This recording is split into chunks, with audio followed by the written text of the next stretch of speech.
मी Ranjana, Annapurna kitchen रंजनामध्ये आपलं मनापासून खूप खूप खूप स्वागत आहे.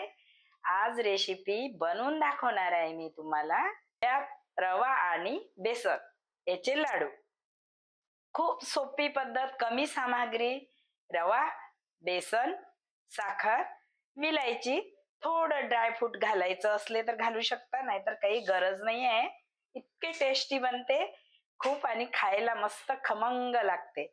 आणि त्याला तूप पाहिजे, तर तूप भरपूर पाहिजे, थोडं तूप जास्तच पाहिजे. तर चला बनवायला सुरुवात करूया. अर्धा गिलास पाणी घातलेलं आहे. लवकर पाक व्हायला पाणी कमीच घालावं.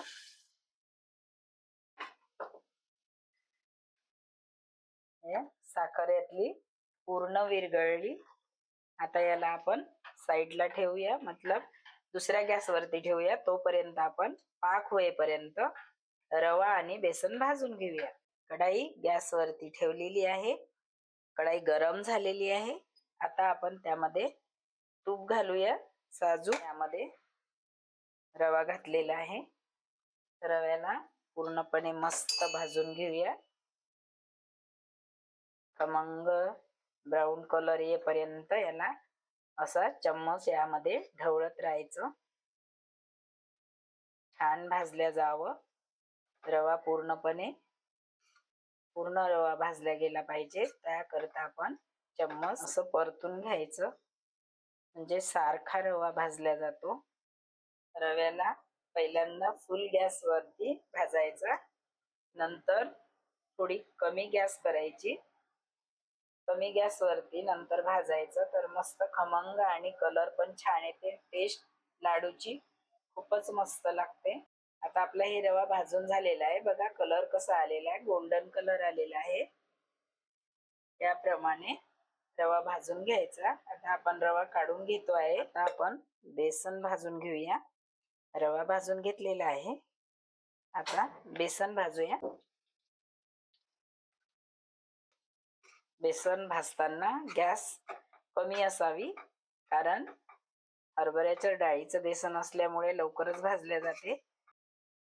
पण यामध्ये काजू बदामचं पावडर थोडं घातलेलं आहे.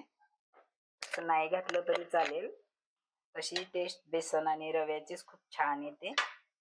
याला आपण काढून घेऊया. बेसन एकत्र करून घेऊया. आपला पाक झालेला आहे. एक ताऱ्या पाक घ्यायचा, जास्त पाक कडक होऊ द्यायचा नाही. लाडू कडक होते. कडक नाही झाले पाहिजे, मऊ आणि नरम लाडू झाले पाहिजे. यामध्ये आपण हे पाक घालते आहे. थोडा थोडा पाक घालायचा. त्याबरोबर आपण यामध्ये विलायची पावडर घालते आहे.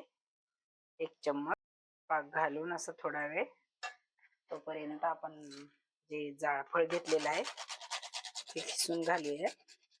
पूर्ण पाक्याला लागते. आणि पावडर जी घातलेला आहे आपण, विलायची पावडर आणि जायफळ, ते पण पूर्णपणे मिक्स होते.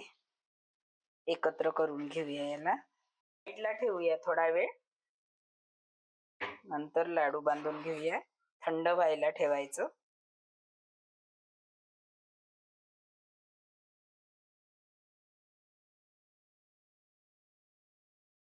असे गोल करून घ्यायचे. स्मूथ आणि मस्त लागते. तोंडात टाकल्याबरोबर विरघळते लाडू.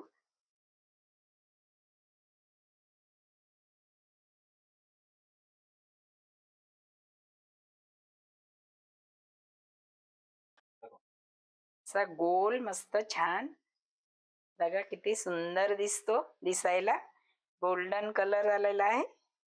यामध्ये कुठला कलर घातलेला नाही आहे. ने स्मूथ आणि मस्त नरम, तोंडात टाकल्याबरोबर विरघळतो. नक्कीच रेसिपी पूर्णपणे बघा आणि हे लाडू बनवा. हेल्दी लाडू आहे. आपले बेसन लाडू रेडी आहे. खूप मस्त बनलेले आहे, स्मूथ झालेले आहे. तर बघा, एक मी तुम्हाला असा फोडून दाखवते. किती मस्त झालेले आहे बघा. खूप छान आणि टेस्टी झालेले आहे. तर माझ्या चॅनलला सबस्क्राईब करा, शेअर करा, लाईक करा आणि बेल आयकॉन दाबायला विसरू नका. धन्यवाद.